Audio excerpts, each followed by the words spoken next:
1992, The Stars Are Born, Episode 23 of The White Book by Makavelli.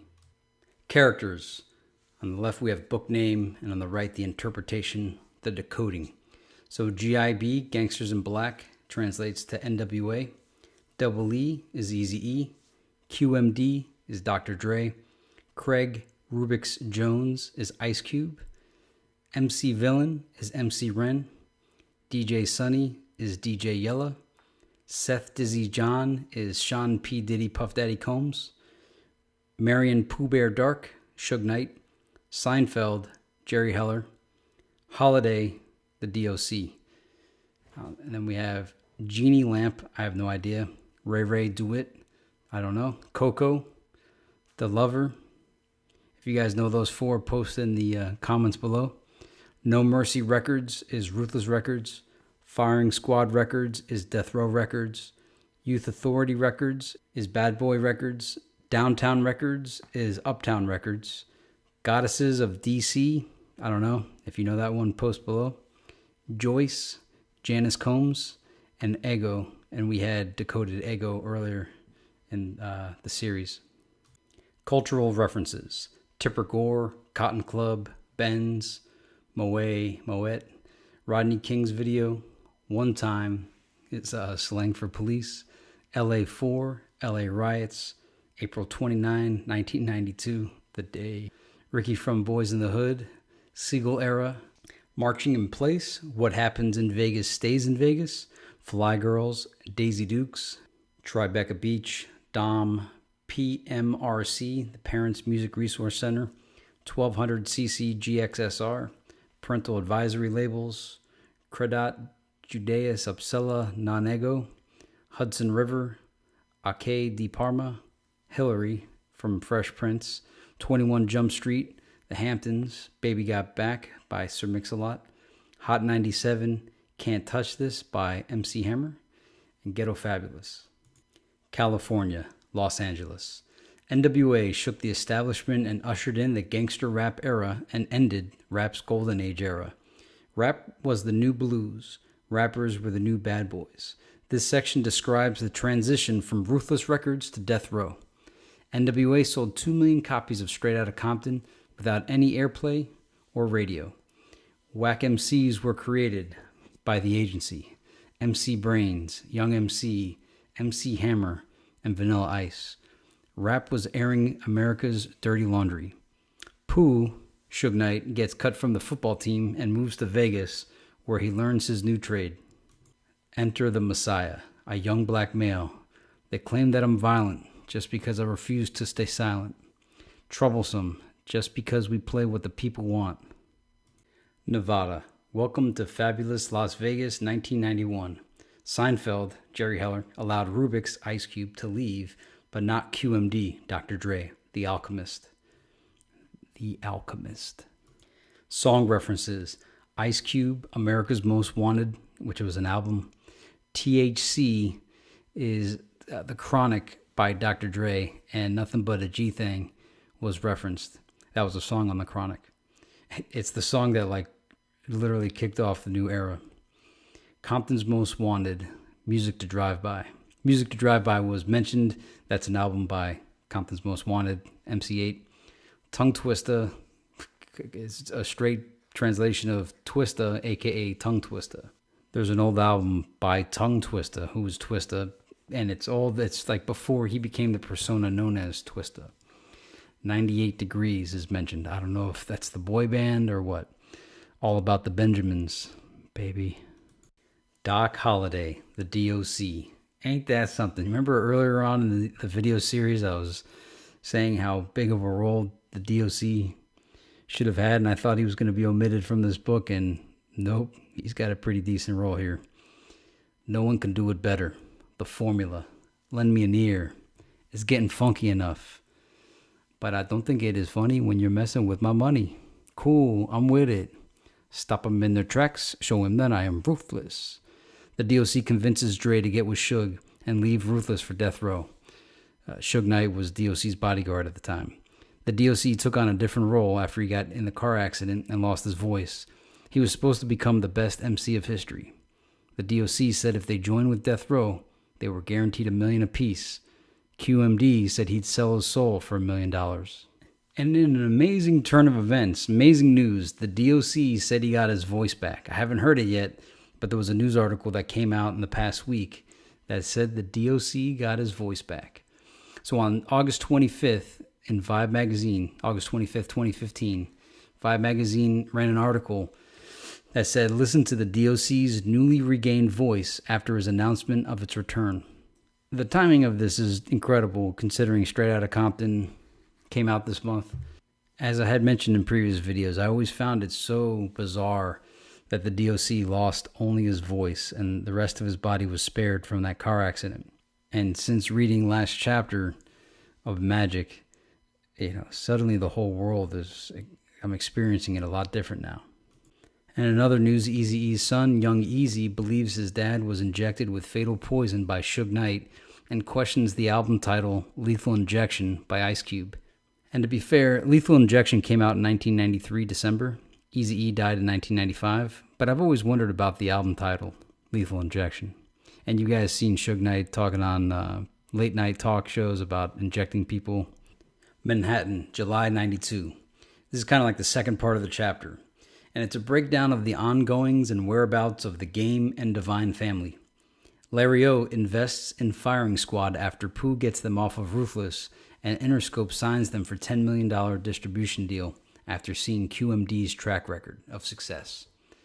So some of the characters of this section are Goodman Game, Famous Game, Deosis Divine, Corinne, Fortunate Divine, Crystal Game, which I'm guessing is Stacey Dash, the Sons of Liberty, Nard, the Delegates, Lori, D&G, Divine and Game, Flam, I'm guessing that's the Barbara Walters, the guy that cuts Dame Dash's hair in all those hip-hop motivation videos. I could be wrong, I'm just guessing. Dion, Aloysius, and Dania. Excerpt 46 is the intro to the song Little Ghetto Boy on the Dr. Dre The Chronic album. So, all of you Africans, save your money, quit paying motherfuckers for Jerry girls. I'm gonna tell you right now, if I have to die today for this little African right here to have a future, I'm a dead motherfucker. Crystal gives Fame some advice. She gives him the idea to be a rap manager, or as Dame would put it, a rap mogul. Fame had liked the idea of starting a club in New York, but heard the price was $5 to $10 million and decided it wasn't an immediate option for him. So he asked Crystal to get him some investors. Seth John is characterized. I thought it said he slapped the ass of his teenage sister and lost his virginity, but then I realized it said sitter, not sister. And I lost about an hour trying to figure out how that slipped me all these years. But luckily it said sitter, and I don't feel so weird now. Seeing Puffy Floss inspired Dame to get in on the action of the manager rapper. And here was a mix between characters and references. Howard College, Olympus, Alphas, Zetas, Toni Morrison, Taraji P. Henson, Bobby Brown, Kwame, Freaknik, Eros, The Future Queen, I guess that's Little Kim, Mad Band, no idea, The Bool, I guess that's short for The Boulevard, The Talented Tenth, and Haterade. I kind of feel like I breezed through this material, but it was all straightforward information, characterizations, history, known history for many. And if not, just read the chapter and you'll get the historical context of what took place. And the song of the week is Institutionalized Part 2. This is the sequel to Institutionalized Part 1, which was in the 1990 deleted scenes. I wish I could say fuck the world for the things that happened to me. I complain of pain, but nobody listens to me. It's me against the world, really it's me against myself. I'm trapped in this mental shack alone with nobody else. Instead of standing strong on my own 2 feet and act like a man, I'd rather avoid responsibility and run around like a madman who say it's someone else's fault when it's really your own. We act like children each day, even when we're all grown. Cursing the darkness doesn't help, and neither does tears. Responsibility for one's actions never gets promoted by my peers, cause they're trying to keep you in, but you gotta rise about the sin, taking the easy way out and letting the devil in. It's so easy to give in, for that it requires not much effort, but you gotta stand up to Satan and show them that you're better. Cause self-esteem and self-belief is the strongest eternal weapon. Keeps you walking with God, building a stairway to heaven. So many days, so many nights I spent blaming the world, but the fault is on my own. So many days, so many nights I spent wasting my time, letting the devil be in control. I'm institutionalized. I'll see you in 1993. Hashtag Tupac for POTUS 2016 is still going strong. It's getting close to the final leg of the journey. We just finished 92. We got 93, 94, 95, 96, and the epilogue left. Since reading last chapter, this is part of synchronicity, but the magic with a K is everywhere now. Everywhere. In fact, I opened up Twitter, and the first thing was an advertisement for some new drink called Occult.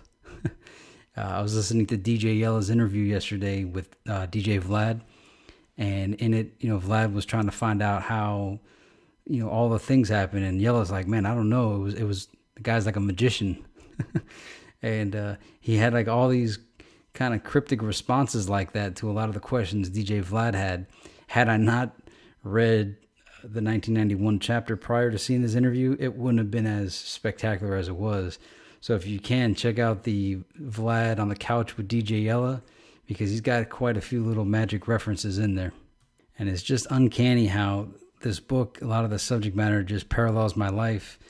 This whole journey, every chapter I've read, something that week has happened that reflected what I read in the chapter. Also, like the songs that I had written, as you saw, I put Institutionalized Part 2. I wrote that in like 2002, and it came out in 2003 on Cartoons album, even though it was a Lyrical Fusion collabo track.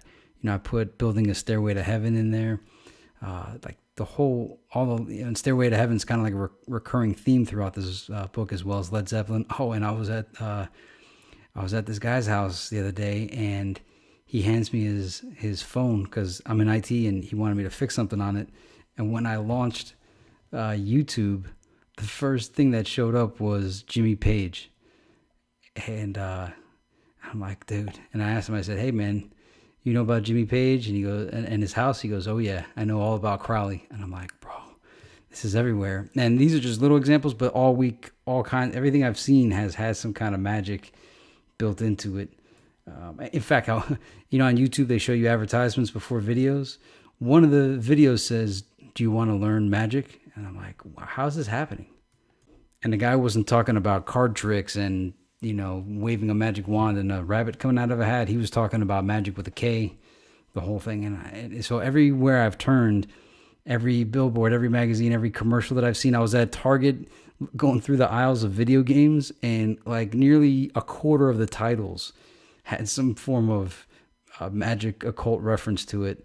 When I looked at the movies, I'm walking past, and it's The Sorcerer's Apprentice, and everywhere I'm turning now, I'm getting influenced. I'm seeing what the character was revealing to Jay-Z, that it's everywhere. Anyway, I had really big hopes earlier this week when that Expect Me advertisement came out on Twitter from the Tupac Twitter channel. I was kind of let down. Although I did find out about the Rap God remix, and it's got Tupac's voice instead of Eminem's, and it's pretty well done. I don't know how they did it. It's pretty clever.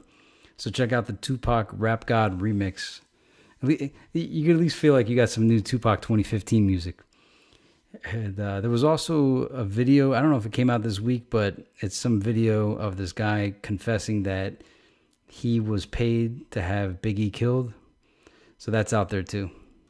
It's just amazing that new Tupac news articles, Tupac-related articles, continue to come out 19 years later. That is really remarkable. Come on, I mean, you got to give that up. There's a story by Howard, not a story, but an interview with Howard Bloom that came out on Coast to Coast AM, and he used to be the A&R guy for Michael Jackson, and he told the story about how this like small newspaper in 1984 ran a news article, a headline story about Michael Jackson performing in their town, and that by showing Michael Jackson on the headline front cover story that you would see in the newsstand, it caused the newspaper to sell more copies than the Boston Globe. And since that day, that that event changed journalism forever after. And that Michael Jackson's camp, or the franchise of Michael Jackson, has had to run a story every single day since 1984 about Michael Jackson. And that's where he explained, he's like, that's why you get all this weird stuff like the child molestation and all these other weird stories, is because for the first year it was great because they had a lot of stuff to talk about. But after a while, you just run out of stuff to publish, and you got to start crafting these larger narratives. But you take that concept and apply it to all celebrities. I mean, Britney Spears and Kim Kardashian every day have a story written about them. I'm sure that other girl, what the heck's her name? Lindsay Lohan probably has a story every day. Paris Hilton has a story every day. And Tupac, too, seems to have a story written about him every single day. And the majority of people think he's been dead for 19 years. That's superb. That's incredible. If you've never heard Howard Bloom speak, you ought to check him out. He's most known for his book, The Lucifer Principle, which talks about how the pecking order is the primary driving force of society. And he found it to be true in the rich population, the poorest population, and even the animal population. And back on the DJ Yella topic, I had predicted when I saw the buildup for Straight Outta Compton how they coordinated it over the past year with interviews from so many people, lots of Jerry Heller interviews, and everyone affiliated there has had some kind of an interview on some kind of show, whether it's Big Boy or Vlad TV and all the other interviewers. And I'm like, these guys, considering that they owned a part of the Source magazine and that everything went through Ruthless or Death Row, they were masters of illusion. And I'm like, this movie is going to be the launch pad of something bigger. It's not just about this one event. They wouldn't just do that. Dr. Dre wouldn't just do that. And at the end of the interview with DJ Yella, Vlad starts pressing him about, will there be do you think n.w.a will ever get back together? And Yella's like, I'm not saying anything, but just watch out. Something's coming. There was a video, and I wish I had it, and it was of n.w.a, or not n.w.a, but the creators of the n.w.a brand, as well as the Dr. Dre Death Row brand, and how they used imagery and symbolism and images of power to subconsciously affect your mind. But it was told from them. It wasn't like some outsiders, saying, look at all this dirty stuff they did. They themselves explained how they got so much power, and it was from the imagery, the symbolism, and the power imagery is really what it was that they were projecting, and that people would be susceptible to it, and that they would flock to it. And so again, with knowing that, and that really made an impression on me at the time, because a lot of rap was all, before I had a cable modem, I was kind of like under the spell of rap, where I thought this stuff was important because it was scarce to me, because I couldn't buy every album. Once I got a cable modem, I was able to download every album in the world, and it lost the luster, the illusion of the power that it had, because I was able to have it in mass quantity and say, and realize different things. That's why I'm always trying to push for artificial scarcity to end, because it breaks the illusion that something has value. I don't mind when people are knowingly deceived and manipulated, but when people are unknowingly manipulated, deceived, propagandized, persuaded, I don't like that. In a way, that's what magic, sorcery, alchemy was kind of about, was using information that others didn't have to run what was seemingly a real illusion. But like as Pac said, now that I know the rules of the game, it's behind me, and now I see it in a whole new light. And I'll leave you guys with that. This was a fun, short chapter. The rest of the chapters are much longer than this. So I'll see you guys in 1993.